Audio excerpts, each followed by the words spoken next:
boshlay olmayapman, ishim bor, qayerdan boshlashni bilmayapman, orqaga surib kelyapman, prokrastinatsiya qilyapman degan savollar bo'ladi ko'p.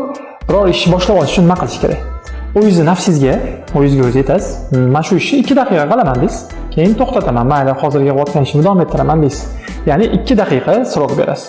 Timer qo'yasiz, ishni boshlaysiz. Shu notebookga o'tirasizmi, yozasizmi, farqi yo'q. O'tirib ishni boshlaganingizdan keyin 2 daqiqalik timer tugaydi, lekin siz davom ettirib ketaverasiz baribir. Nega desa, chunki boshlab olish qiyin.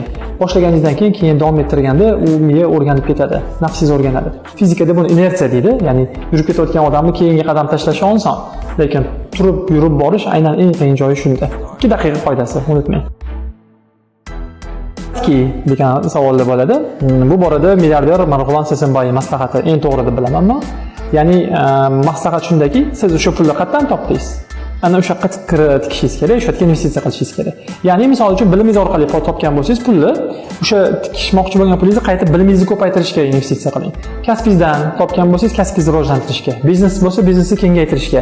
Ya'ni toki o'sha biznes eng zo'r, eng katta biznes bo'lmaguncha tikishda davom ettiring, rivojlantirishda davom ettiring. Kasbingiz bu farqi yo'q. Nima bo'lishidan qat'iy nazar qaytib aylantirsangiz bo'ladi. Xo'p, lekin shunaqangi joydan keyin pul kelgan bo'lsa-ki, uni qaytib tika olmasangiz. Misol uchun pul korrupsiyadan kelgan yoki atkatdan kelgan. Unda qaqatiki, uni bilmadim, qaqatikingizda farqi yo'q, baribir yuqmaydi, o'shaning uchun uni bilmadim. 15 minut qoidasi haqida gapirmoqchiman bugun.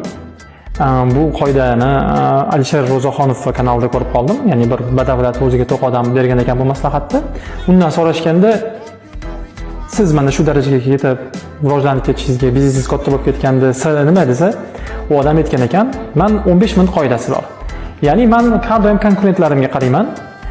Ular qilayotgan ishdan 15 minut ko'proq ish qilaman men. Ya'ni ular 3 soat ishlasa, men 3 soat 15 minut ishlayman. 8 soat ishlasa, 8 soat 15 minut ishlayman. Natijada o'sha narsa yig'ilib boradi va meni biznesim, meni kasbim borgan sari eng yaxshi bo'lib boradi. Bu aniq yillar davomida o'zining rezultatini ko'rsatadi.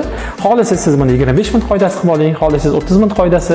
Muhimi, atrofdagilaringizdan sal ko'proq ishlasangiz, sal ko'proq mehnat qilsangiz bo'ldi.